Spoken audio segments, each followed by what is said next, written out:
dominical. Escola dominical.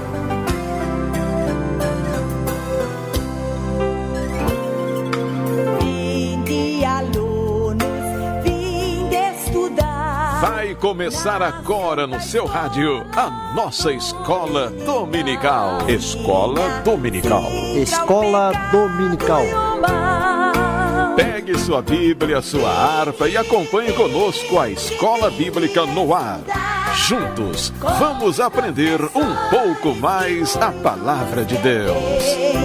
Trazendo a Bíblia, livro sem par, que fala de Jesus. Escola dominical. Vinde estudar. Apoio Departamento da Escola Bíblica Dominical da Igreja Evangélica Assembleia de Deus em Camboriú. Trazendo a Bíblia, livro sem par, que fala de Jesus.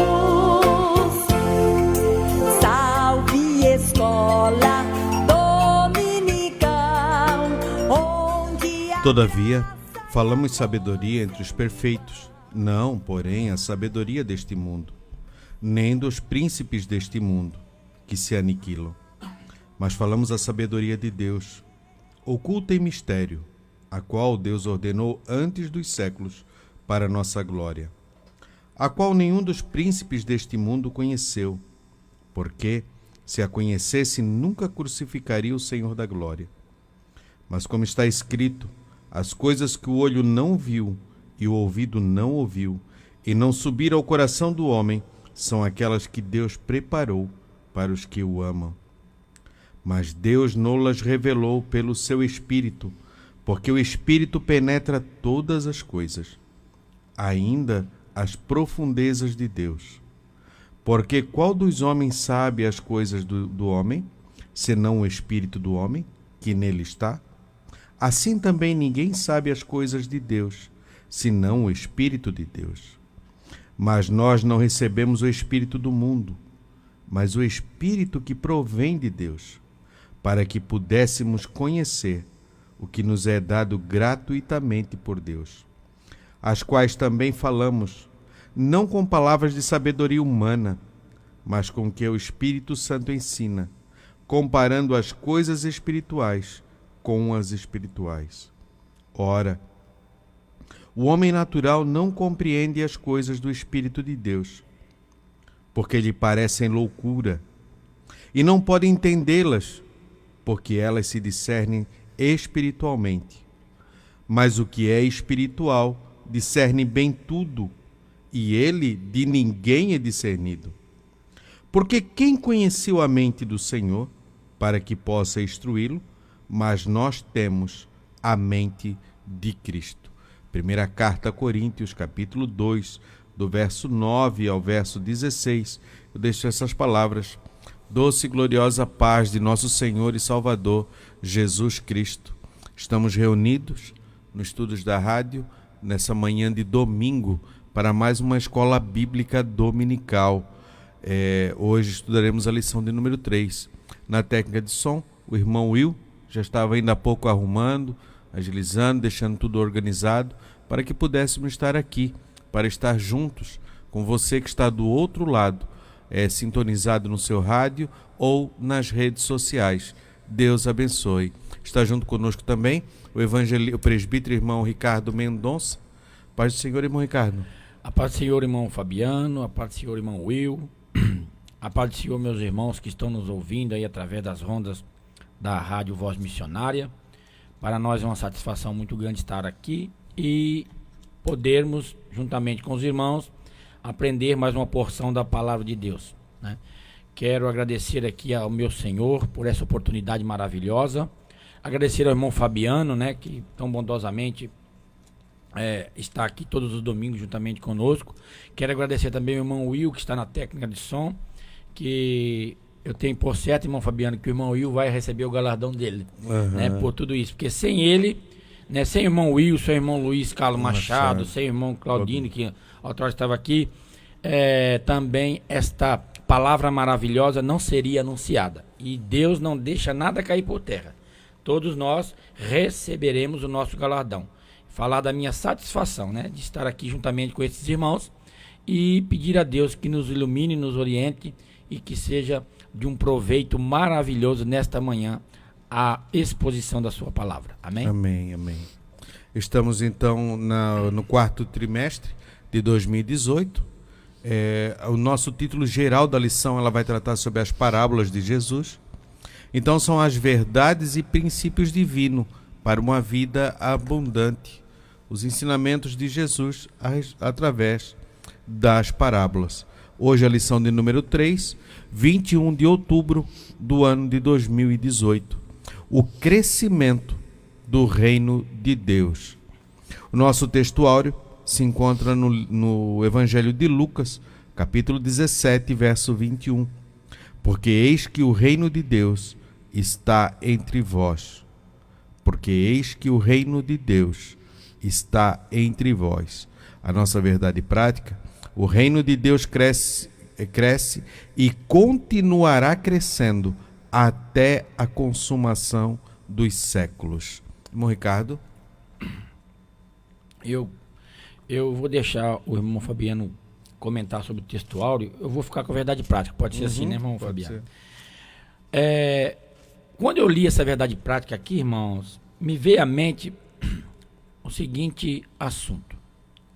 Em muitos lugares, por esse Brasil afora, aqui em Camboriú, eu não sei se nós temos uma dádiva, ou melhor, sei que temos recebido de Deus uma dádiva maravilhosa.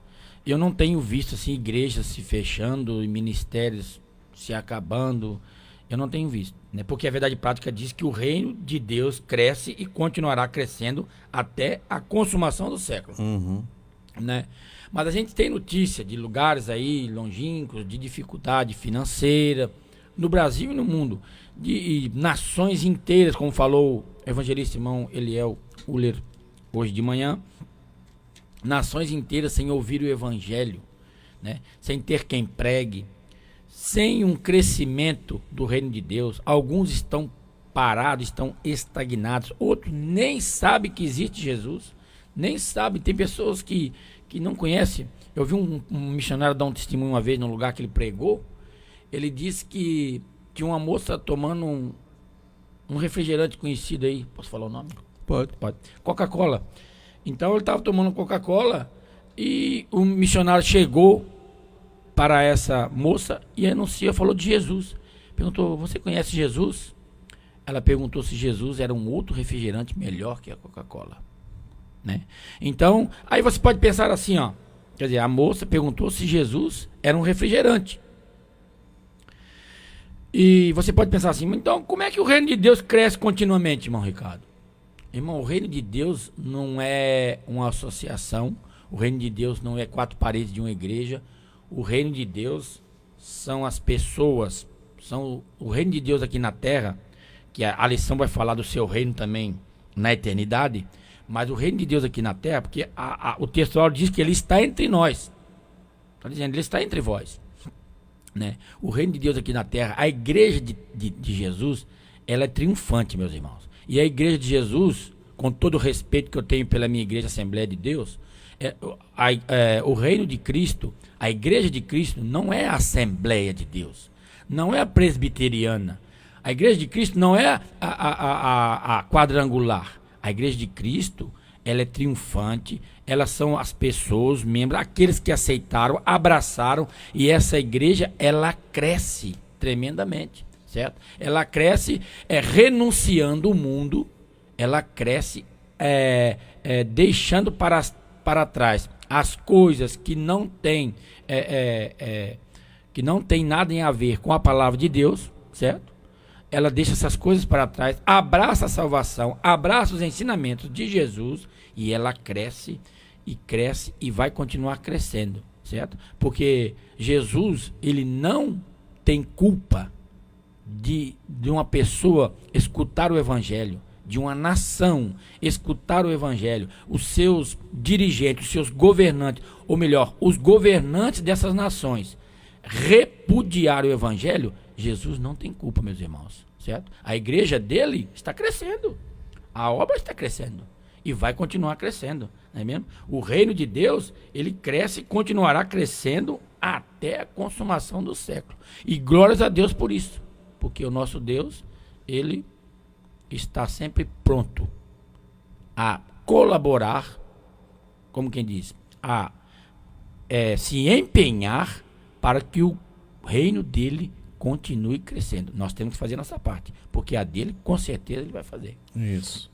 Colocando isso aí que o senhor colocou, João 10, que é do pastor das ovelhas, diz assim, ó: e este porteiro abre, as ovelhas ouvem a sua voz, chama pelo nome as suas ovelhas e as traz para fora. E quando tira para fora as suas ovelhas, vai adiante delas, e as ovelhas o seguem, porque conhece a sua voz. Glória a Deus. Né? Não perde. E o texto áureo que está no Lucas capítulo 17, 21, diz: porque eis que o reino de Deus está entre vós. Porque quando nós pegamos o capítulo 17 de Lucas, ele começa a falar sobre os escândalos que deveriam de vir. Ele fala sobre o perdão, o poder da fé e os servos inúteis. Depois ele trabalha sobre a cura dos 10 leprosos, que 9 não voltaram e um voltou. E aí os fariseus começam a interrogar, porque os fariseus, os religiosos da época, eles tinham uma visão do Messias, que não era a visão correta bíblica, porque na realidade o Messias para eles era um rei que viria, e esse rei estabeleceria um reino e que colocaria a nação de Israel sobre todas as outras nações, e eles que deixariam de ser dominados como estavam sendo dominados ou conquistados ou debaixo de uma autoridade ou debaixo de um autoritarismo que era do povo romano na época, que era do Império Romano. Eles iam sobrepujar sobre eles. Por isso que ele fala para Judas: o meu reino não é deste mundo. Não é como tu pensa. E os fariseus vêm interrogando. E eles assim, ó: e interrogado pelos fariseus sobre quando havia de vir o reino de Deus. Porque então, quando o rei vai vir para estabelecer esse reino? Qual o rei que vai vir? Como vai ser isso? Porque a gente sempre espera as coisas grandes. Eles olhavam para o Império Romano. Quem era o poderoso? Poderoso era Júlio César. Poderoso eram os imperadores romanos, que adentravam as outras nações e a conquistavam pela força dos seus exércitos. Aquilo era grande para eles.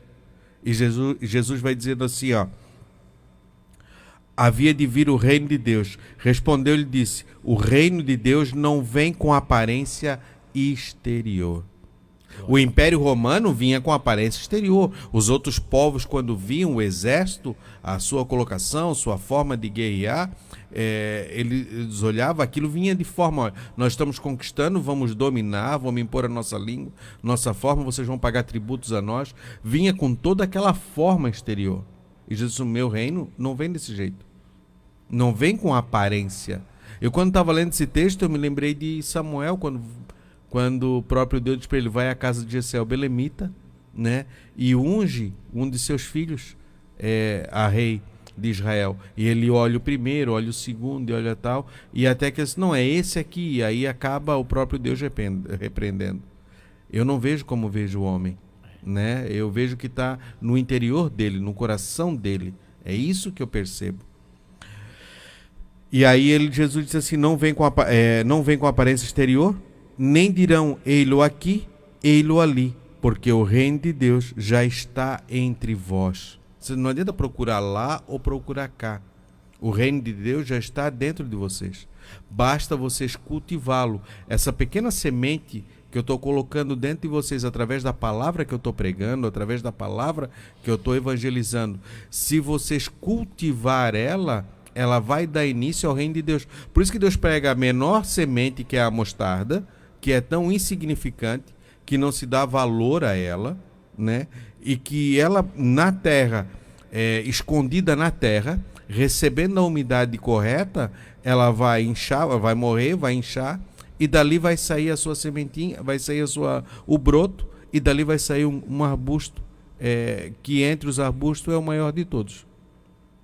Né? E como Deus vai trabalhando, como Jesus vai trabalhando isso aí, vai dizendo: olha, não é da forma como vocês pensam, não é da maneira como vocês acham que é. O meu reino não é um reino dominante sobre outros homens, como faz o reino que os homens estabeleceram, para satisfazer os seus próprios desejos. Meu reino é diferente. O meu reino traz liberdade aos homens e não escravidão. E ele estava acostumado com aquilo, né? Com aquela forma de ser, né? De um rei que seja poderoso, que tenha a palavra incisiva, que se não for da forma como ele quer, manda matar, manda ir, trabalha com injustiça, trabalha com ingratidão, com leviandade, com tantas coisas, com a politicagem. E ele diz, o meu reino não é dessa forma, mas eu assemelho ele a um grão de mostarda, que encontrando uma terra boa, encontrando um bom coração, e que quando receber a umidade correta, ele vai começar a crescer e desenvolver e vai produzir muitos frutos. Irmão Fabiano, veja a dificuldade que Jesus encontrou nos seus dias, né? Quando ele começou a anunciar o reino de Deus, veja a dificuldade dele. Sozinho, começou a chamar os seus discípulos. E se alguém ali levantasse naquele dia e dizia assim, ó, vocês estão vendo esse Império Romano aí? Vocês estão vendo esse Império Romano? A religião oficial do Império Romano vai ser a desse Jesus aqui, ó. Eles iriam acreditar? Não, É maluco, rapaz. Porque nem os judeus estavam crendo em Jesus. Nem os judeus. Por quê? Como disse o irmão Fabiano no começo, esperavam um grande rei, um grande líder, que além de fazer com que a nação de Israel sobrepujasse as outras, eles acreditavam que todas as nações vizinhas iriam fazer o que Roma está fazendo. Pagar tributo a Israel, ser escravos, né? Ficar debaixo do jugo de Israel. Era isso que eles esperavam. Então não criam. Jesus vem falando uma coisa, né? Meu reino não é comida nem bebida, não é mesmo? Como disse o irmão Fabiano, eu não estou olhando aqui pelo exterior, pela pompa que Roma tem, né? Eu sou um rei, mas nasci numa manjedoura. Então eles não iriam acreditar.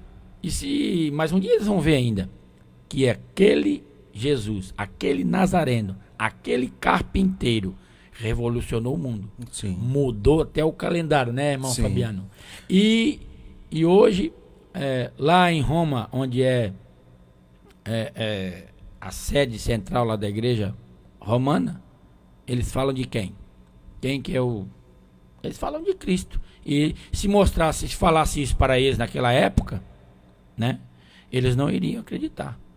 Mas é uma sementinha pequenininha que depois que cresceu, a lição vai dizer, né? Que depois que cresceu se fez um arbusto que as aves do céu faziam os seus ninhos, os animais descansavam à sua sombra. Amém? Uma dificuldade que Jesus encontrou foi por causa da visão deles, que era deturpada, e uma facilidade que o anticristo vai encontrar, porque o reino que ele veio estabelecer é com pompa, domínio e poder. As pessoas vão dizer, esse realmente era o líder que havia de vir, né? E vão acreditar em suas mentiras. Por isso que devemos ter cuidado com as aparências, com aquilo que aparece ser, mas que na realidade não é. É como uma ilusão, é como uma fumaça que vem e vai. E Satanás trabalha desse jeito. Sim. Quando Jesus foi tentado no deserto, o que ele disse? Mostrou todos os reinos. Ele falou de uma coisa que ele podia, meus irmãos. Eu costumo dizer que Satanás é inteligente, ele é. Ele falou de uma coisa que ele tinha capacidade de fazer. Se prostrar você me adorar, te darei todos esses reinos da terra aí, ó. E estava tudo... E ele sabia que Jesus era rei e queria dominar e que teria o reino. E ele veio oferecer logo aquilo que Jesus está... tá aí, ó. Só precisa fazer uma coisa. Prostrado me adorares. Né? Glória a Deus. A nossa leitura bíblica em classe se encontra no Evangelho de Marcos, do capítulo 4, do verso 30 ao 32. Mateus 13, do 31 ao 33. E no Evangelho de Lucas, capítulo 13, verso 18 e 19. Marcos 4 e 30. E dizia, a que assemelharemos o reino de Deus? Ou com que parábolas representaremos? É como um grão de mostarda, que quando se semeia na terra, é a menor de todas as sementes que há na terra. Mas, tendo sido semeado, cresce e faz a maior de todas as hortaliças, e cria grandes ramos, de tal maneira que as aves do céu podem aninhar-se debaixo da sua sombra. Outra parábola lhe propôs. Agora Mateus 13, 31. Outra parábola lhe propôs, dizendo: o reino dos céus é semelhante a um grão de mostarda que um homem, pegando dele, semeou no seu campo. O qual, e realmente a menor de todas as sementes, mas crescendo, é a maior das plantas, e faz uma árvore, de sorte que vêm as aves do céu e se aninham em seus ramos. Outra parábola lhes disse: o reino dos céus é semelhante ao fermento que uma mulher toma e introduz em 3 medidas de farinha, até que tudo esteja levedado. Evangelho de Lucas, capítulo 13, verso 18, e dizia: aqui semelhante o reino de Deus, e aqui compararei? É semelhante ao grão de mostarda que um homem, tomando-o, lançou na sua horta, e cresceu e fez-se grande árvore, e em seus ramos se aninhavam as aves do céu. Visto que todos os autores dos 3 evangelhos trabalharam sobre o mesmo tipo de parábola. A nossa introdução, podemos dizer que, de alguma forma, todas as parábolas de Jesus pressupõem o reino de Deus. Na verdade, em praticamente cada parábola, encontramos algum elemento dele. Algumas, contudo, tratam especificamente do desenvolvimento e do crescimento do reino de Deus sobre a terra. Os textos abordados nesta lição trazem as parábolas que Jesus contou para ensinar a respeito do crescimento do reino de Deus. Elas enfatizam a presença do reino, mostrando que esta está presente, ainda que não possa distinguir exatamente onde ela está de forma concreta. Um dia, tudo será consumado e todos os discípulos autênticos de Cristo farão parte do reino de Deus naquele grande dia. Então, uma coisa que enfatiza é que não sabe onde está plantado essa semente. Você nunca sabe aonde ela está, aonde ela vai germinar, aonde ela vai florescer. Hoje de manhã eu estava lendo o Pão Diário, é aquele que todos os dias, todas as manhãs você lê, ali tem um texto, e ali fala de uma igreja, uma pequena igreja, que se reuniram para fazer uma vigília, e eles estavam discutindo como é que fazer. E aí tinha as pessoas mais de idade e tinha os jovens, e ficaram fazendo, e eles ficaram comentando: mas os irmãos de mais idade, eles vão ficar a noite toda? E eles prontamente disseram: não, nós ficaremos a noite toda. Muitas vezes a gente não dorme, então hoje a gente vai ficar, porque nós temos orado e Deus sempre tem respondido às nossas orações. E aí o autor ali, ele narrando, ele disse assim, ele ficou imaginando quantas orações deles talvez eles estejam esperando resposta, ou que talvez não foram atendidos, mas a fé mantinha firme e fazia eles continuar e prosseguir. E os jovens que deveriam fazer, que tinham vigor físico e tal, não queriam.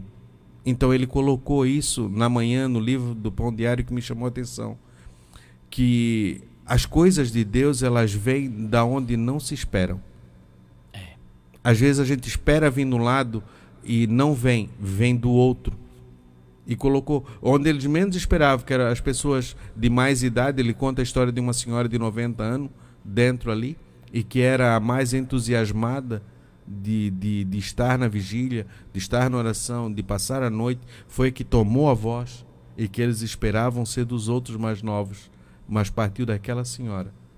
E muitas vezes o reino de Deus é isso, é a pequena semente de mostarda que está plantado dentro de um coração, de algo que talvez pareça insignificante, mas que ela produz e que dá muitos frutos.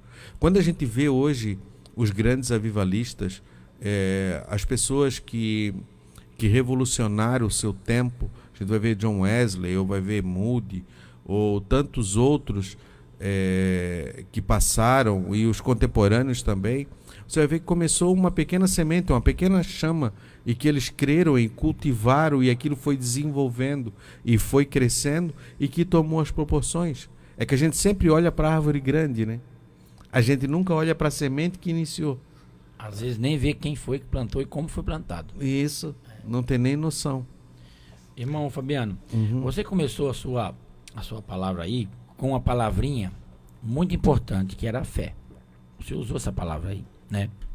E o comentarista aqui, eu não poderia deixar de dizer, ele está dizendo, né, sobre que o reino de Deus ele está presente, ainda que não possamos distinguir exatamente onde ele está, de forma concreta. Mesmo? Eu coloquei aqui, a gente precisa crer que ele existe. A gente precisa ter fé.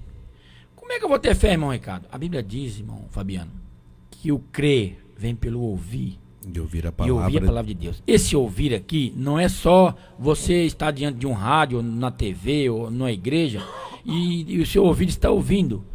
Esse ouvir aqui, irmãos, é dar crédito ao que está sendo ensinado. É dar crédito à palavra de Deus. Então aí você vai... Aí Deus, né, que sabe que você está crendo com sinceridade no seu coração, ele vai te orientando, vai te mostrando que realmente vai fazendo você sentir que esse reino está entre nós. E o comentarista termina a introdução dizendo assim, ó, um dia tudo será consumado e todos os discípulos autênticos de Cristo farão parte desse reino na sua totalidade. Isso. Né? Na sua íntegra. Porque agora em parte conhecemos e profetizamos e pregamos, Sim. certo? Mas veremos como verdadeiramente ele é. Então, que Deus nos ilumine, que Deus nos ajude, que Deus está sempre pronto em trabalhar em prol daqueles que esperam nele, possa continuar trabalhando nos nossos corações para que venhamos a crer firmemente nesta bênção, nessa promessa maravilhosa. Amém. A interpretação das parábolas sobre o reino de Deus. Essas parábolas enquadram-se bem na categoria de similitude.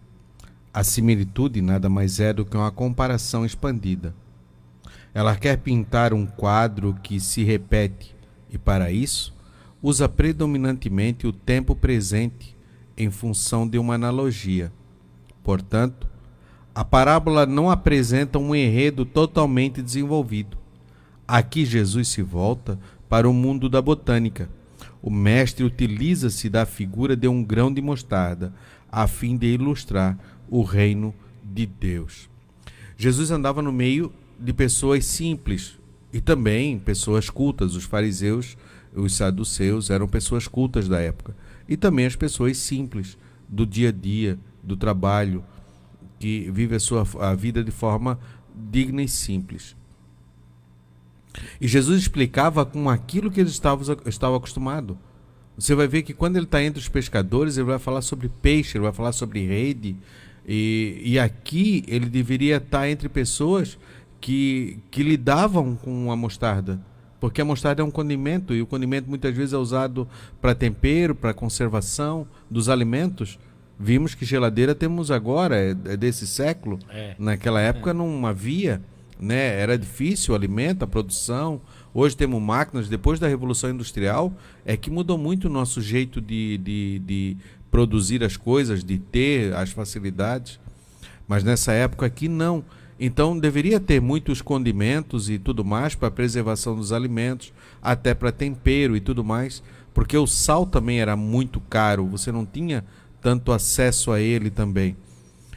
Então Jesus falava do grão de mostarda e mostrava só, você está vendo aquele pequeno grão ali?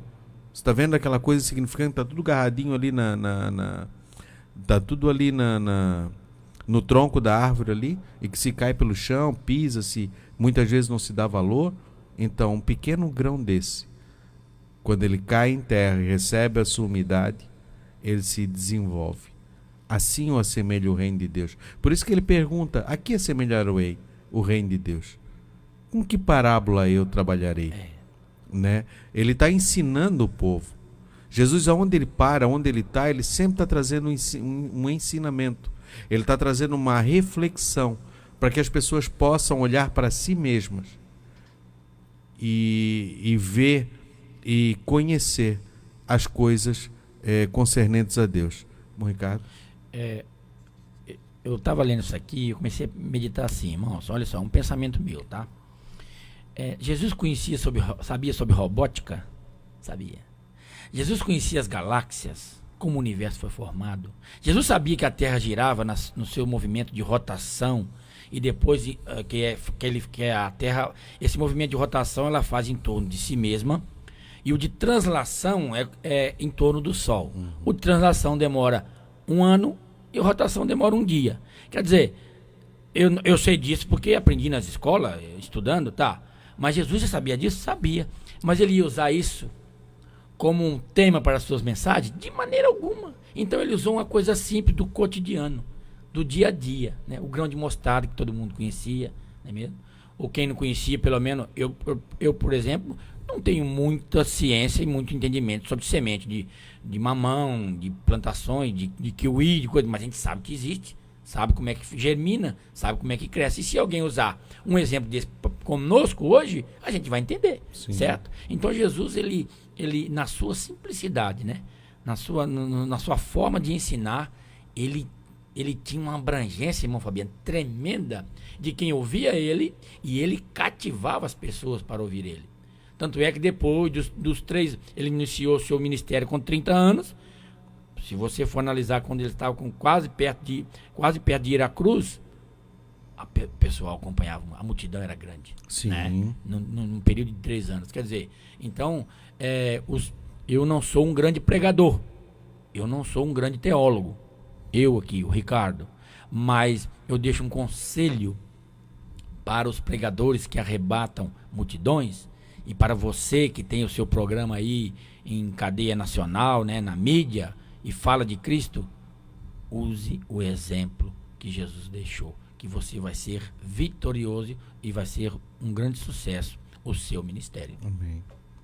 A semente de mostarda. A semente de mostarda simboliza de forma proverbial aquilo que é pequeno e insignificante. Essa semente é muito pequena, mas quando plantada, cresce e se torna uma hortaliça muito grande.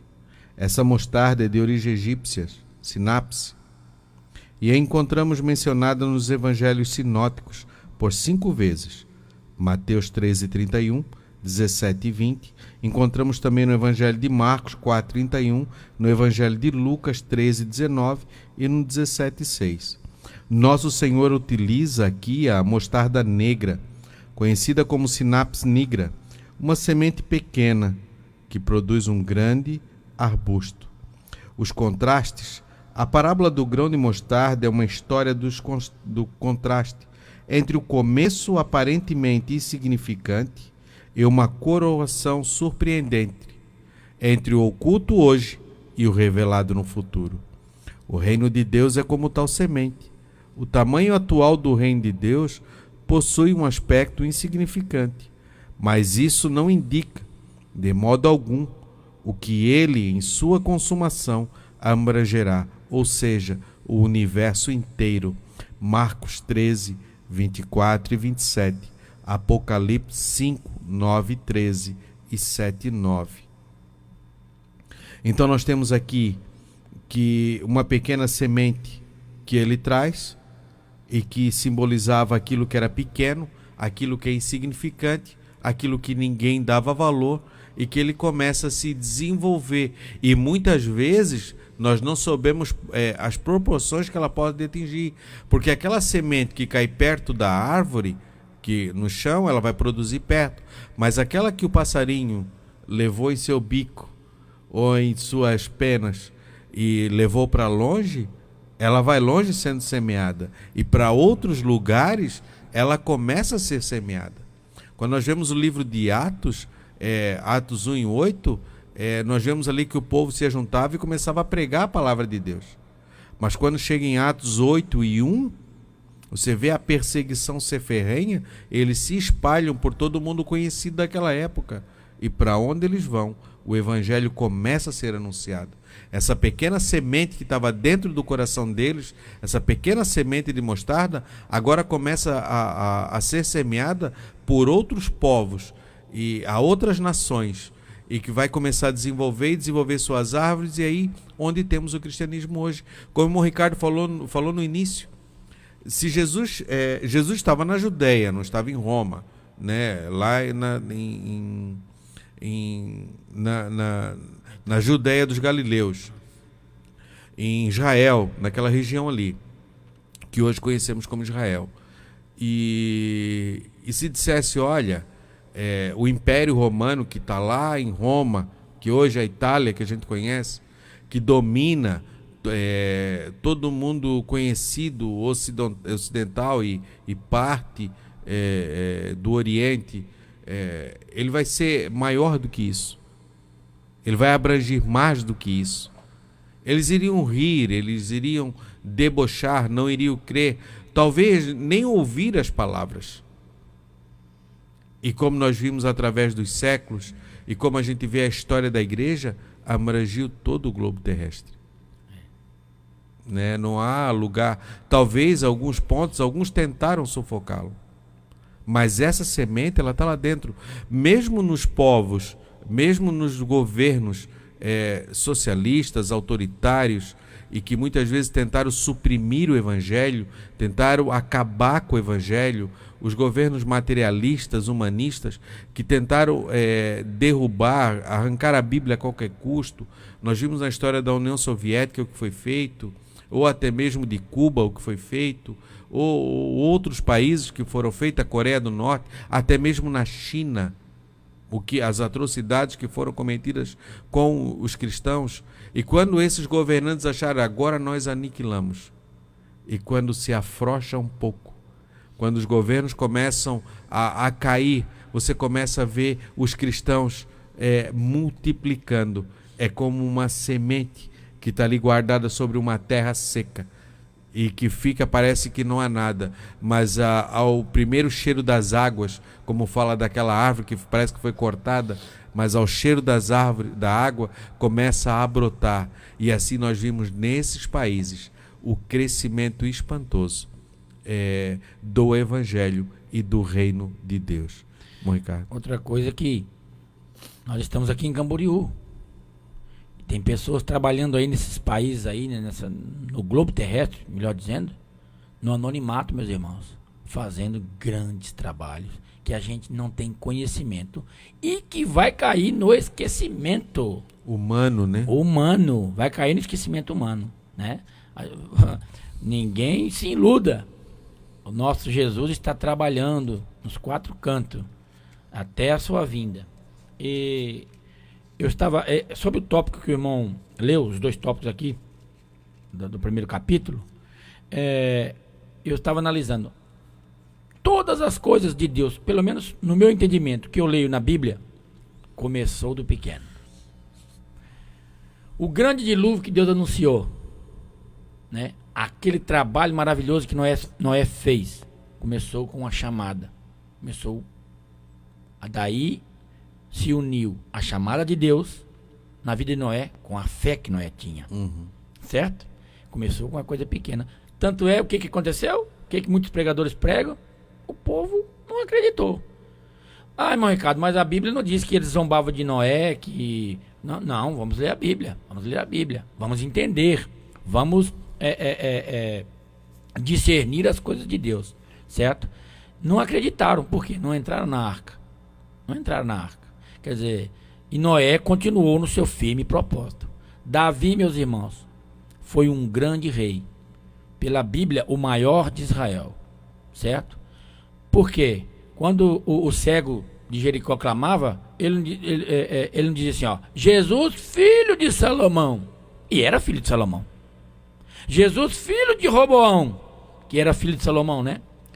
Jesus, filho de Abias. Pelo menos os 4 que eu lembro primeiro. Davi, Salomão, Roboão e Abias. Acho que são esses 4 aí. Ele não gritou isso, ele gritou Jesus, filho de Davi. Por quê? Davi, e como é que começou o ministério de Davi? Lá, nas ovelhinhas lá. Atrás. Cheirando a gado. E foi até desprezado pelos seus irmãos, inclusive, no meu ver, pelo seu pai e pela sua mãe também. Porque não chamaram ele. O que Deus falou para Samuel? Pega o teu vaso de azeite aí, o teu chifre, vai lá na casa de Jessé, o belemita, que dos seus filhos tem me provido de um rei. Mas o Davi nem chamaram. É o seguinte, os seus irmãos, um dos seus irmãos vai ser rei aí e tal. Eu sei, te manda. Vai, fica lá. Começou com uma coisa pequena. Isso. O pequeno, Jesus escolheu o pequeno. E Deus sempre usou as coisas vis e desprezíveis deste mundo para confundir as sábias e entendidas. Não é mesmo? Então, se você presta algum tipo de serviço para Deus, se você é um anunciante do Evangelho, pode ser com a sua vida, com a sua pregação, com a sua oração, com a sua contribuição financeira, do jeito que Deus colocou na sua mão para fazer. Não pense que você está desprezado, está esquecido. Porque Deus tem um propósito maravilhoso. Foi assim que a Igreja de Cristo se tornou conhecida na face da terra. Foi assim que ela se tornou conhecida. Glória a Deus por isso. E nunca desprezemos a visão que Deus nos dá ou os ensinamentos que Ele nos traz. Eu esqueci de uma coisa. Os Gideões missionários da última hora. Como é que começou? Muitos irmãos não sabem. Muitos irmãos sabem porque escutaram. Mas o irmão Fabiano, que é nato aqui da terra, viu como é que foi. Sim. E fala com muito mais propriedade do que eu. Né? Uma chamada, uma visão, né? Uma voz de Deus ecoando. Eu lembro, eu tenho uma cunhada que foi batizada com o Espírito Santo naquele dia, que é a Silvia Bastos aqui, a Silvia Garcia Bastos, que é casada com o irmão Antônio Bastos. Se ela estiver me ouvindo, que Deus abençoe eles. Se eles estiverem me ouvindo, foi batizado naquela época, né? Porque começou com um avivamento aqui em Camboriú.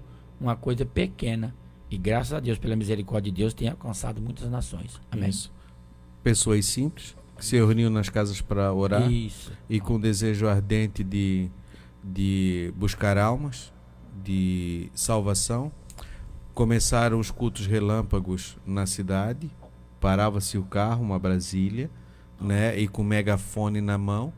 Pregava-se uma palavra relâmpago, muitas vezes no meio do mato, muitas vezes em terrenos baldios, porque Camboriú hoje ainda ela é pequena, mas era bem pequena, falamos aí em torno de 3, 4 mil habitantes, era bem reduzido, tinha muitas partes de terra do território que não tinha população, é uma casa longe uma da outra, e aí com o megafone, o pastor Cisino, mais alguns obreiros, trazia uma palavra relâmpago, convidava de ir para o culto.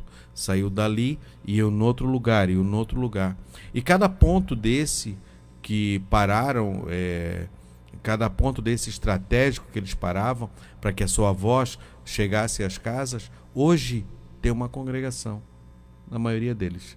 Hoje nós temos 34, se não me engano, congregações em Camboriú, e nesses pontos estratégicos, nos bairros, e começou. E com essa pequena semente, chegamos e fomos levados às nações. Glória né? a Deus. Fomos levados às nações. Mas tudo começou pequeno, insignificante. Só que pequeno, insignificante aos olhos dos outros. As pessoas que estão olhando, Jesus não está falando que o grão de mostarda ali, ele, na visão dele, ela não é insignificante. Ele está dizendo, vocês tratam isso como insignificante, como pequeno. Só que eu vejo isso aqui sobre a terra e ela germinando, florescendo e dando sementes. E aí, dessa pequena semente, nós temos aí uma floresta de mostardas.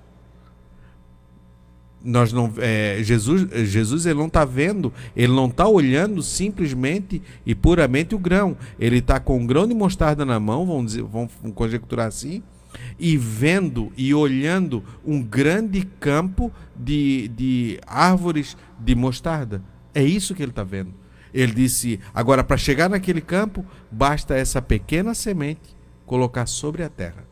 E que ela vai produzir, ela vai germinar, vai produzir outras sementes, que essas sementes vão ser plantadas de novo e que elas vão produzir outras árvores, que essas outras árvores vão produzir muitas sementes e aí vão se expandir por toda a terra. Era isso que ele estava colocando naquele momento.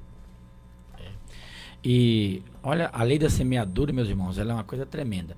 Imagine comigo aqui, você pega um grão de milho, você planta ele num vaso. Mas vamos olhar aqui, umas 2 partes de terra, planta ele num vaso. O que ele der de semente, você já não vai ter que comprar uns 3 lotes. E não dá. O que ele der de semente.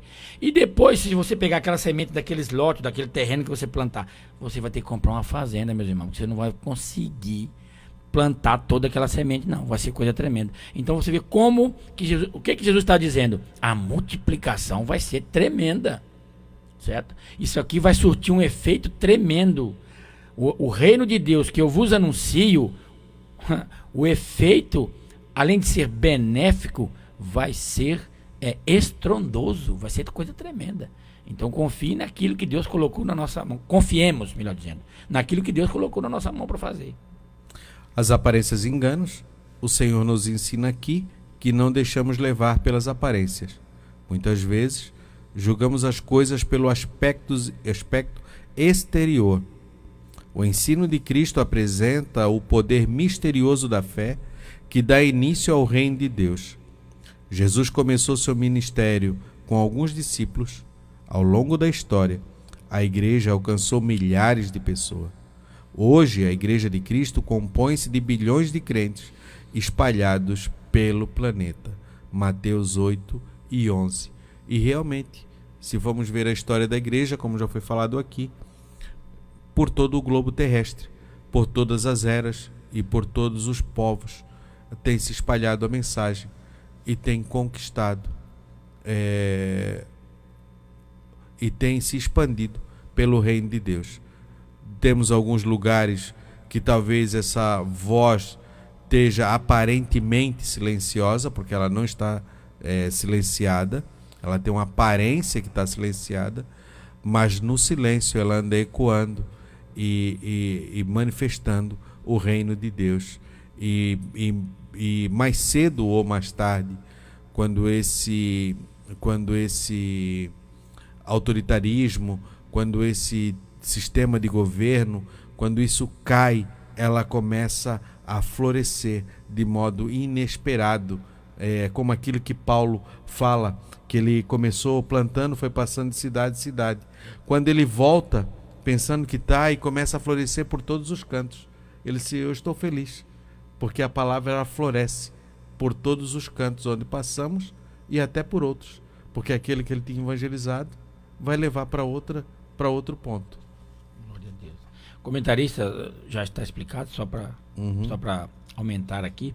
O comentarista, ele nesse tópico aqui, ele diz assim, ó, alguns discípulos, eu gravei isso, com alguns discípulos, depois ele termina, compõe-se de bilhões de crentes.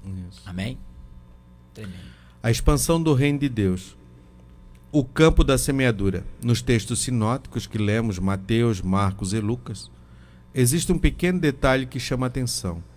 Mateus descreve o homem semeando na terra, Marcos no campo, enquanto Lucas fala da horta.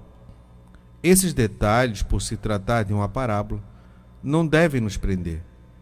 Muitas pessoas têm se perdido aos detalhes na interpretação de parábolas. O campo, sem dúvida alguma, trata-se do mundo. E o mesmo exemplifica as parábolas similares.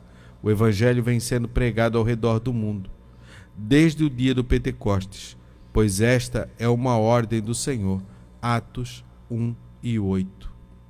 Então temos aqui que um trabalha sobre o campo, outro trabalha na terra e outro fala da horta.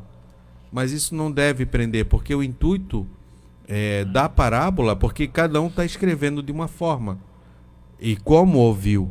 Por exemplo, se eu ouvir uma pessoa contando algo, uma história, o irmão Ricardo ouvir a mesma pessoa no mesmo momento ouvindo a história, o irmão Will, que está ali na técnica de som, ouvindo, e se separarmos nós, dizer assim, agora conta a história, agora conta e o outro conta. Alguns detalhes eles vão fazer, mas o cerne da mensagem que quer ser passada, ela vai ser a mesma. E qual é o cerne aqui? Um pequeno grão de mostarda, que vocês acham insignificante, que vocês acham que não tem valor nenhum, isso a hora que ela estiver na terra. Jesus fala isso da semente de trigo, né? Se a semente de trigo não cair e não morrer, não dá fruto, mas se morrer, produz muito. É isso. O pastor Jordão, ele sempre colocava isso. Era gravado assim, se não morrer, não produz, mas se morrer, produz muitos frutos. Então esse pequeno grão se desenvolve e segue por todos os pontos. irmão Ricardo? Até porque os 3 evangelhos sinóticos aqui, como o irmão já disse, fala campo, terra e horta. Mas a horta também está num campo. Sim. E tem terra. A terra está num campo, pode ser uma horta. E o campo está falando do quê? O que ele quer frisar? Quer frisar sobre semente. Ele não está frisando aqui aonde a semente está sendo colocada. Certo? Não está frisando isso. Está frisando a semente que vai crescer e tornar-se uma grande árvore. E no questão de interpretação e se prender, porque é o que a lição está dizendo, irmão Fabiano, meu Deus, a gente tem visto, né, por essa caminhada de fé, tipo de interpretação, pessoas que interpretam até as mensagens pregadas. Às vezes, a mensagem pregada, ela tem o seu objetivo, ela é pura e fiel. Mas a pessoa que está ouvindo, interpreta ela a seu bel prazer, de acordo com o seu ego, né? De acordo com aquilo que ela quer que seja satisfeito na sua vida, certo? Tem uma história lá, irmão Fabiano, na minha terra, isso aqui é causa de mineiro, mas é rapidinho, tá? Causa de mineiro. Eles me contavam isso, olha, lá na roça onde eu trabalhava, tirando leite lá, um gado lá, um senhor, ele me contou essa história. Ele disse assim, disse que tinha um bêbado, já morrendo, se perdendo para a bebida. E o camarada que gostava dele, era amigo dele, falou, eu vou te mostrar, rapaz, que a bebida não faz bem. Vou te mostrar, que ele estava passando uma mensagem para esse bêbado. Ele pegou, botou o ovo dentro de um prato e começou, com 1 litro de cachaça, começou a rodear o ovo assim, uma cachaça daquela bem brava lá que tinha lá, porque a cachaça ela tem um grau, e quando ela não vai satisfazendo mais pessoa, ele vai pegando uma cachaça mais forte. E ele pegou aquela cachaça forte e foi indo em torno do ovo assim, meus irmãos. E o ovo foi mudando de cor. Onde era clara, começou a ficar meio arroxeado, a gema começou a tomar um tom meio cinza. E o camarada falando, tá vendo? Você, rapaz, tem que parar com isso. E o bêbado chegou na beira do prato, olhou aquilo, olhou, arregalou o ovo e disse assim, não vou comer mais ovo. Porque na mente dele... Agora os irmãos pensam bem, interpretou a coisa de modo errado. O negócio era para ele parar de beber. Estava acabando com a vida dele. Então, no meio evangélico, no nosso meio hoje, tem pessoas que ouvem a palavra pura e genuína, mas interpretam de outro jeito. Né? Deixam o grão de mostarda, né? Aquilo que ele vai fazer na sua totalidade, o bem que ele vai trazer, para se preocupar com a terra e interpretar o que significa horta, o que significa terra, o que significa campo, e se prende em certas coisas, é o que o comentarista está dizendo, não é mesmo, Fabiano? Irmão Fabiano. Então, quer dizer, se prende em certas coisas e Jesus fica nos olhando assim, rapaz, não é isso que eu quero falar contigo, não. Que Deus nos dê o espírito de discernimento na nossa vida, de interpretação, né? E saber que eu tenho que ouvir aquilo que eu preciso ouvir e não aquilo que eu quero. Sim. Um lugar debaixo da sombra. O arbusto de mostarda aqui retratado tem cerca de 3 metros de altura ou um pouco mais. Seus galhos possuem tamanho suficiente para permitir que os pássaros construam seus ninhos e consigam abrigar-se debaixo de sua sombra. Essa imagem de uma grande árvore onde pássaros habitam e galhos e animais descansam à sua sombra é uma reminiscência do ensino veterotestamentário. Isso, a respeito do destino dos grandes impérios, bem como sobre a ascensão do reino de Deus. Ezequiel 17 e 22, Deuteronômio 4 e 10. Não despreze os pequenos começos. A certeza que Cristo dá ao ensinar esta palavra certamente provocou uma grande conscientização e um enorme encorajamento para a igreja nascente. Na época dos evangelistas, Mateus, Marcos e Lucas, uma igreja que estava enfrentando diversas lutas neste mundo. A parábola escatológica lembra o que disse o soberano Senhor a respeito do cedro, no qual os pássaros encontrarão abrigo à sombra de seus ramos. Ezequiel 17 e 23. Também nos desperta a pergunta levantada pelo profeta Zacarias: quem despreza o dia das coisas pequenas? Ele coloca uma indagação, né? Ele vai trazendo, o profeta Zacarias vai trazendo uma indagação.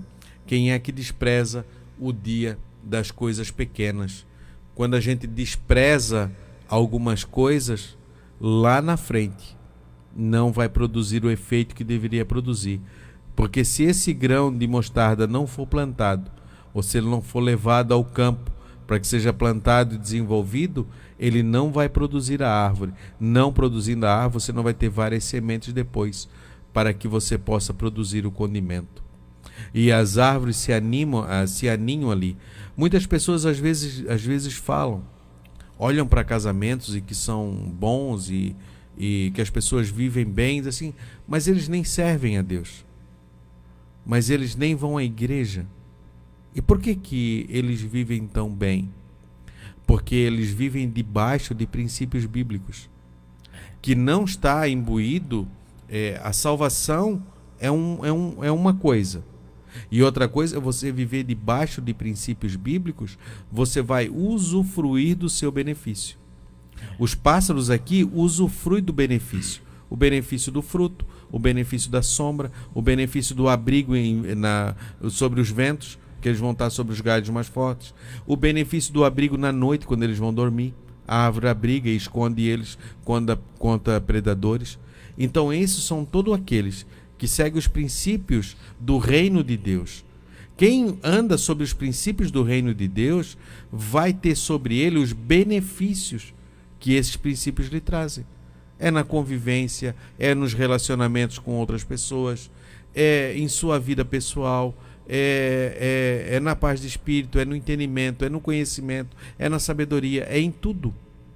E por isso que ele coloca: os pássaros vêm e se aninham, se abrigam e estão ali debaixo. Muito bem explicado pelo irmão Fabiano.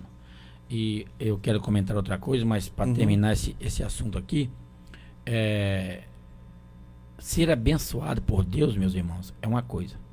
Agora, ser arrebatado e morar no céu, ter comunhão íntima com Deus, é outra coisa. Não se baseia, nós não podemos basear, né? Esse casal aqui que o irmão Fabiano citou está usufruindo porque está debaixo de um princípio bíblico, não é mesmo? E o irmão Eliel falou nessa manhã que não é só nós que conhecemos a palavra de Deus.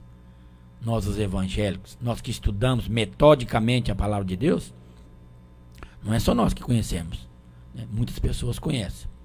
E glória a Deus por isso.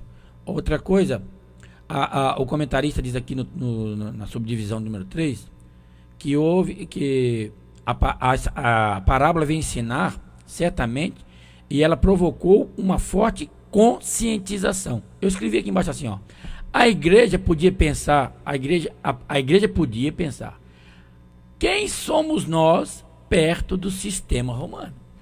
A igreja podia pensar assim. Mas uma coisa era certa: Jesus, ele quando ensinava, ele trazia para o povo uma forte conscientização. O povo estava consciente do que eles eram, certo? Aqueles que aceitavam a Cristo e tornavam seus seguidores, não é mesmo? Sabia.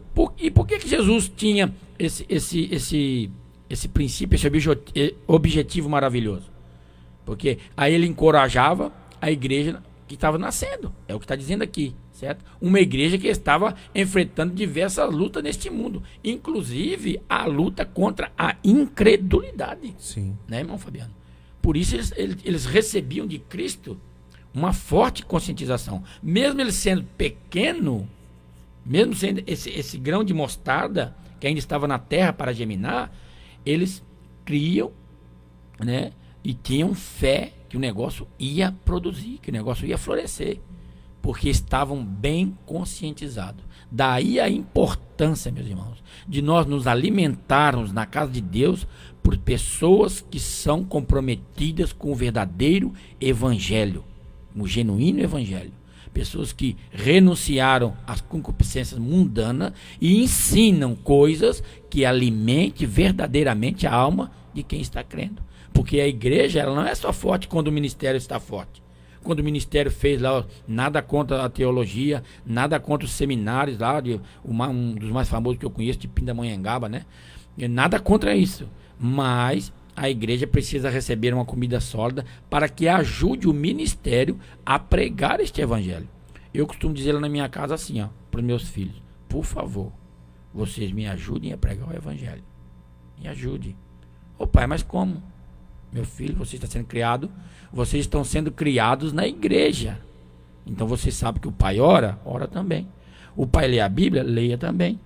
O pai vai na igreja, o pai congregue também. Ame a palavra de Deus. Pronto, vocês estarão me ajudando a pregar o evangelho. Assim é a igreja. A igreja tem que ajudar os pastores, ajudar os líderes a pregar o evangelho. Não é mesmo? Então, mas para isso, precisam estar fortemente conscientizados do que somos, ou do que são. É o que a lição está dizendo. Recebiam de Jesus uma forte conscientização.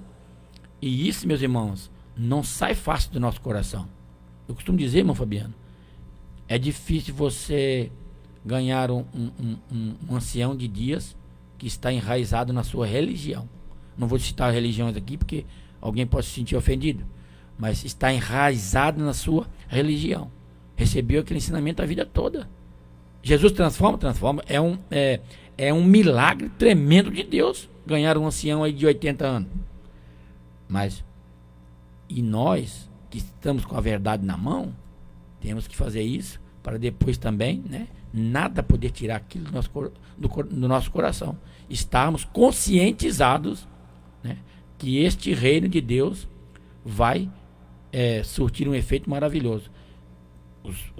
Os homens do passado que pregaram para os meus avós, pregaram para os meus pais, né, já se foram. Meus avós já se foram, meus pais já se foram. Eu estou aqui e eu também vou.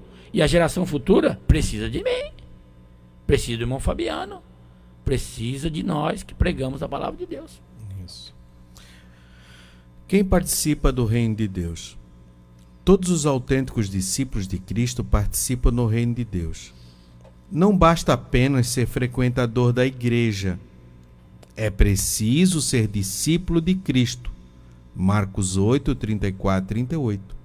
Ao questionarmos quem participa do reino de Deus, nos sugere a ideia do discipulado. O tema do discipulado tem sido esquecido em muitos arraiais evangélicos na atualidade. Contudo, se prestarmos atenção à chamada da grande comissão, temos o mandamento de fazer discípulos. Mateus 28, 19 e 20. O crescimento do reino de Deus é, de fato, surpreendentemente, mas Deus escolheu que isso aconteça através da prática do discipulado. Afinal, somente os discípulos de Cristo, na consumação dos séculos, entrarão no reino de Deus. Quem tomou uma decisão para que possamos participar do reino de Deus, é preciso atender o convite de Cristo. Marcos 8, 34. Ser discípulo de Cristo significa muito mais atender a um convite de vir à frente. O texto de Marcos diz que o convite é dirigido a quem quiser. Isso significa que a soberania divina não violenta a liberdade humana. Depois de receber o chamado do Espírito, é preciso que haja decisão pessoal, e essa decisão envolve renúncia. Então nós temos aqui 2 pontos aqui que a gente leu, depois nós vamos ler os outros. Mas aqui, quem participa do reino de Deus? Então ela coloca aqui, que todos os autênticos discípulos de Cristo que participam do reino de Deus. Não basta apenas ser frequentador da igreja. Quando nós vamos ver em Gênesis 1, Deus diz à terra, produza toda a erva. Então, não basta simplesmente você ter a semente do evangelho e você ser terra que não dê condições para que essa semente se desenvolva. Você precisa dar condições para que essa semente desenvolva. O irmão Ricardo falou do caso do milho. Mas se você pegar esse milho, colocar nesse barro, areia seca, sem umidade nenhuma, sem nada, ali ela vai ficar preservada. Não vai acontecer nada. Se tiver água demais, ela vai apodrecer. Então tem que ter um equilíbrio. Por isso que devemos estar ligados em Cristo. A partir do momento que você ouve a mensagem do Evangelho, como nós falamos na semana passada, que sejamos terra boa, que sejamos terra preparada, não terra cheia de espinhos, que as coisas desse mundo, as atividades desse mundo venham sufocar, ou venham ser pedras e que não tenhamos terra e que ela não possa produzir raízes profundas e por qualquer coisa ela se seca, mas que devemos ter esse reino, estarmos ligados em Cristo, quando ouvimos essa palavra e nós permitir ela desenvolver. A semente, ela não pega do dia para a noite, ela começa a produzir frutos. Primeiro ela cai na terra, com a umidade da terra ela morre, ela incha. Nesse inchaço produz um efeito químico, uma mudança dentro, produz um pequeno brotinho que ele vai rompendo essa terra até ele sair fora da terra, esse pequeno broto. E depois ela vai se desenvolvendo, vai se tornando uma árvore. Dessa árvore ela vai passar pelas intempéries, que é o inverno, o verão, o outono, a primavera. Ela vai passar pelas estações normalmente, vai passar pelo tempo de chuva, ela vai passar pelo tempo de vento, ela vai passar pelo tempo de calor, ela vai passar pelo tempo de tempestades, e tudo isso aí vai dando contornos e formas a essa árvore. Quando a gente vai na beira de praia onde tem muito vento, dificilmente você vai ver as árvores, os arbustos que tem ali com os galhos virados para o mar. Sempre o contrário, porque os ventos empurram. Parece a pessoa que penteia o cabelo. Quando você olha assim na nossa restinga aqui, você vai ver sempre os arbustos, sempre ela virado para o outro lado, contrário ao vento, né? A favor do vento, quer dizer. Então, passa por tudo isso, até chegar o tempo dela estar pronta, dela começar a aparecer as pequenas florzinhas, e daquelas flores se desenvolver, ter ali a reação, e depois começar a aparecer as sementes. E essas sementes passarem a estar maduras. Depois de maduras, elas vão ser jogadas, semeadas através de outras pessoas, ou através dos pássaros, ou através dos ventos que levam essa semente longe, para que seja plantada mais à frente e que começa todo o ciclo novamente. Como o Ricardo colocou, pregaram aos meus avós, aos meus pais, já se foram, nós estamos aqui, agora estamos plantando para a nova geração que está desenvolvendo, e assim vai seguindo o reino de Deus, até que abrange, até que a mensagem do reino, não é essa mensagem do reino seja pregado até os confins da terra, e que daí possa vir o fim. E nós temos aqui quem tomou a decisão para que possamos participar do reino de Cristo. É preciso esse convite. Ser discípulo de Cristo significa muito mais que atender um convite e vir à frente. Como eu já falei, deixar produzir, ser terra boa, analisar a si mesmo, ouvir a mensagem, dizer isso toca profundamente. Há alguma coisa aqui que é diferente e eu preciso tomar decisões diferente, modo de vida, e agora começar a permitir que o Espírito Santo forme em mim a mente de Cristo. Bom, Ricardo. Esse tópico, ele para mim, um dos mais importantes da lição, porque começa com uma pergunta: quem participa do reino de Deus? Nós já lemos aqui, aí está a resposta da pergunta: quem tomou uma decisão. Depois nós vamos ler quem tem uma relação pessoal com Jesus, quem tem uma caminhada dinâmica com Cristo. Começa de uma decisão, quer dizer, a semente pequena. E não é apenas, você vir à frente, porque muitas pessoas vêm à frente e vão embora, mas é porque alguém convidou, porque alguém chamou, para alegrar sua mãe que está ali no culto orando para que se converta. Muita gente faz isso. Tem gente que vem por medo, irmão Fabiano. Sim. Medo. Tem gente que crê que estremece, certo? Crê que, meu Deus, eu creio, mas a decisão é tua. Tem gente que crê, mas crê de modo errado. Herodes creu, mas mandou matar. Creu tanto que mandou matar. Não, esse vai roubar o meu trono mesmo. Creu no que falava a respeito de Jesus, que ele era o rei que haveria de vir. Creu, de modo errado, mas creu. Quer dizer, então, tem pessoas que, agora, essa decisão, esse livre-arbítrio, né, que Deus nos deu, né, ele não vai passar por cima disso. Deus não é tirano, ele é soberano. Tirano ele não é. Ele não vai me pegar pelos cabelos, pegar uma corrente de bicicleta, me deslanchar no meu lombo. Não, ele não vai fazer isso não. Certo? Ele está sendo anunciado. A decisão é sua. A decisão é nossa. Não é mesmo?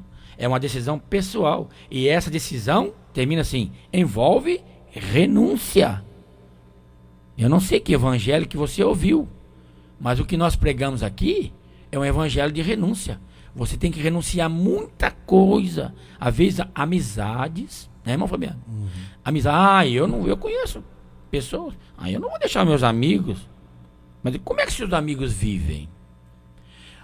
Olha que a palavra de Deus, olha o que nós pregamos esse tempo todo aqui. Olha o que a palavra de Deus diz. E como seus amigos vivem? Agora você está sendo chamado. Você está prestes a tomar uma decisão. Certo? Você está recebendo uma chamada de Deus. Vai dar certo? Vai dar certo? Certo? Vai dar certo você continuar nessa vida? Então exige renúncia de práticas também da vida da gente, não é mesmo? De práticas que eu não vou entrar em detalhe aqui, porque aqui é uma escola no rádio, mas de práticas da nossa vida que não condiz com a vida de um santo homem de Deus, de uma santa mulher de Deus, de um chamado por Deus. E eu quero dizer para você, se você tomar essa decisão, você vai ser bem-aventurado. Você está dando um voto de consideração à palavra de Deus, ao seu reino e ao próprio Jesus, ele vai te honrar. Você vai glorificar o seu nome. Quando passar o tempo, você vai glorificar o nome do Senhor, vendo o que ele fez em prol da sua vida. Amém? Quem tem uma relação pessoal com Jesus? Um discípulo de Cristo não é um admirador, mas um seguidor. Jesus nos chama a segui-lo. Um verdadeiro discípulo segue as pisadas de Cristo. 1 Pedro 2:21. Aquele que participa do reino de Deus é uma pessoa obediente. João 15:14. Nós devemos obedecer ao seu comando por ele ser Senhor e também por gratidão à grandiosa salvação que ele nos deu. Nós ter consciência daquilo que nós recebemos. Porque quando nós percebemos tudo que os homens no passado passaram, enfrentaram, a morte, leões, castigos, humilhações, e conseguiram vencer sobre isso, porque ele estava olhando além disso. Jesus, quando olhou a cruz, ele não olhou a cruz diretamente, ele olhou o além a cruz, o que estava após ela. E esses homens são assim também. Porque quando a gente posta no problema, a gente não consegue sair dele, fica muito grande. Mas quando você olha por cima dele, nós vamos conseguir transpor os obstáculos, transpor as barreiras e alcançar aquilo que nos está proposto. Então, e outra coisa, quem é admirador fica simplesmente admirando e parado, ele não desenvolve.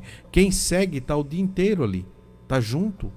Os discípulos que seguiam Jesus, o Jesus disse: olha, vamos preparar a ceia, vai lá, tem um homem com canto, participa das coisas. Quem é seguidor de Jesus vê. Muitas vezes o irmão Ricardo, com outros irmãos, nós vamos nas casas dos grupos familiares e tudo mais, a gente vê o agir de Deus através das nossas vidas. Né? Porque não é meramente, se você ficar admirando, mas aquele irmão fazia isso, mas aquele irmão... Não, mas se nós se colocarmos a seguir a Cristo, nós vamos ser participantes disso. E a nossa fé, a nossa certeza, a nossa convicção, ela vai se consolidando. Ela não fica uma coisa dúbia, será ou não será. Você vai ver, não, mas eu já passei por situações assim e Cristo nos deu a vitória. Isso nós trabalhamos dessa forma e Cristo nos auxiliou assim. E aí, de fé em fé, de glória em glória, você vai aumentando. Então nós devemos ter essa relação pessoal. E quando nós temos essa relação pessoal, nós começamos a ficar parecido com Ele, porque nós acabamos sendo influenciados por Cristo. E nós sendo influenciados por Cristo, nós começamos a mudar a nossa maneira de agir, a nossa maneira de falar, a nossa maneira de ser, a nossa maneira de conviver com as pessoas, a nossa maneira como nós enxergamos o próximo. Começa a mudar, porque essa relação pessoal com Cristo, ela começa a trazer mudança na nossa forma de ser. Então que devemos segui-lo e as pegadas e ser grato pela grandiosa salvação que Ele nos trouxe. Porque quando nós olhamos e se realmente nós temos consciência do que aquilo que estava preparado para nós, todos aqueles que estão fora de Deus ou fora de Cristo, que estão fora da salvação, o grande terror que os espera, se realmente tivermos certeza disso, convicção, conhecimento, nós corremos e somos gratos por aquilo que Cristo já nos fez, que é a salvação. Quando os discípulos chegaram para Jesus da grande comissão, ele disse: e aí? Jesus, os demônios fugiram, os enfermos foram curados. Olha, aconteceu isso, aconteceu, e eles alegrem e eufóricos com aquilo. Jesus disse assim: para. Não se alegre por isso. Se alegre porque o nome de vocês está escrito no livro da vida. Glória a Deus. É por isso que você deve se alegrar. Porque haverá um dia que muitos chegarão diante dele e dirão: mas em teu nome nós expulsamos demônios. Eles se alegraram porque expulsaram demônios. Mas em teu nome foi feito maravilhas e milagres. E ele dirá naquele dia: aparta-te de mim, porque não vos conheço. E aí o grande terror. Aquela alegria foi uma alegria momentânea. Mas Jesus sempre quer que nós tenhamos certeza e que nós seguimos a alegria que não é momentânea, mas que se perpetua pela eternidade. E o que vai trazer alegria que perpetua pela eternidade é a salvação que Ele nos trouxe através do seu sacrifício. É isso que vai perpetuar. E é isso que devemos ter convicção. E é por essa palavra, e é por essa atitude dele que nós se movemos a ser propagadores do reino dele. Devemos transmitir o reino dele. Porque o que ele quer é que nós vamos anunciando através de palavras, de gestos, de atitudes condizentes com o reino, e é o Espírito Santo que convence a pessoa e a agrega. Irmão Ricardo? Não, pode ler o tópico 3 aí, que nós só temos 5 minutos. Quem tem uma caminhada dinâmica com Cristo? O discípulo de Cristo tem uma caminhada dinâmica com Ele. Trata de um desafio diário. Todas as nossas escolhas, propósitos, nossos sonhos e realizações devem ser pautadas na vontade do Senhor. O discípulo de Cristo é alguém que vive em um mundo cujos valores estão invertidos.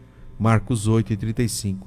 Por isso, entende no âmbito do reino de Deus, ganhar e perder é perder e perder é ganhar. Somos chamados para assegurar os interesses do reino e para isso, muitas vezes, temos de deixar de lado os interesses egoístas e a aparente segurança terrena. Ricardo. Você que tem a sua lição em casa aí, ó. Olhe bem. Eu vou tornar a fazer a pergunta do tópico 3, do capítulo 3 aqui. Quem participa do reino de Deus? Primeiro, quem tomou uma decisão. Certo? Você tomou a decisão. Aí você entrou. Tomou a decisão certa. Entrou. Está caminhando agora no reino. Aí, o 2. Quem tem uma relação pessoal com Jesus? Você começa a se relacionar com Deus. Você começa a aprender os ensinamentos de Cristo. E agora, aquilo que o irmão Fabiano leu agora por último. quem tem uma caminhada dinâmica com Cristo. Isso fala de quê? Fala daquele trabalho que você tem no reino de Deus, ou em prol do reino de Deus, não é mesmo? Quem tem uma caminhada dinâmica. Você já sabe o que você tem que fazer no reino de Deus? Se você não está fazendo, irmão Ricardo, não estou fazendo nada. Você sabe orar e perguntar para o Espírito Santo, o que eu vou fazer? Como poderia ser útil, não é mesmo? Todas as nossas escolhas, propósitos, nossos sonhos e realizações devem ser pautados na vontade do Senhor. É colocar Deus em primeiro plano, é colocar a sua palavra como prioridade na nossa vida, para que tenhamos uma vida plena, dinâmica com esse Deus, certo? Então é um processo, é a sementinha que começou com a decisão e que germinou, né? E aí você começou a ter uma relação, foi crescendo e deu fruto com a sua vida dinâmica. Isso, amém? Amém. Glória a Deus. Quando o irmão Ricardo estava falando aqui, me veio à mente Martim Lutero. Martim Lutero andava angustiado de um ponto ao outro, porque ele queria encontrar esse Deus. Ele queria encontrar isso. Um padre, um teólogo, um homem muito inteligente, estudado, culto, conhecedor das línguas originais e tal. E a angústia dele, ele foi buscando num lado, como a gente leu lá no começo, o reino de Deus, ele está lá, ele está aqui, ele está aqui. Não, o reino de Deus está entre vós. É isso que Jesus falou. E ele lançou a angústia de buscar de um lado e do outro, até que ele pega a palavra de Deus e ele começa a estudá-la de uma forma metódica. E um versículo que aparentemente parece tão pequeno como um grão de mostarda: o justo viverá pela fé. E quando ele coloca essa palavra, entra dentro dele, essa pequena semente de mostarda entra dentro dele, o justo viverá pela fé. Porque na realidade ele buscava as coisas através do sofrimento, do suplício, de fazer coisas para agradar a Deus. E nós não temos que fazer nada para agradar a Deus, porque tudo que o homem faz não vai agradar a Deus, a não ser aquilo que nós o reverenciamos ou obedecemos, o que nós cremos no que ele diz. Porque a pior coisa para um homem de palavra, um homem que tem palavra, quando ele conta algo para alguém, diz, olha, aconteceu isso dessa forma, e a pessoa duvida, a pessoa fica irada, diz, não, mas é a minha palavra que eu dei, a minha palavra se sustenta. E aquilo que deixa Deus triste é não crer na sua palavra. E aquela pequena semente de mostarda, o justo viverá pela fé. O justo viverá pela fé. Mudou a vida dele. E com isso, chegamos aí em tudo o que aconteceu na igreja. Então, leia a palavra de Deus. Busque e que ela vai lhe dar orientação. É interessante notar que nem todas as parábolas possuem uma aplicação direta e marcante. Em muitas delas, o crente precisa contentar-se em deixar que a palavra cumpra seu objetivo sem que haja uma hermenêutica forçada. A parábola do grão de mostarda nos apresenta a realidade do que o reino de Deus teve um início insignificante e desde então cresce assustadoramente. Ao final dos tempos, ele atingirá todo o universo. Que todos nós possamos fazer parte desse glorioso reino que não terá fim. Ricardo, pode fazer a oração para nós terminar? Amém.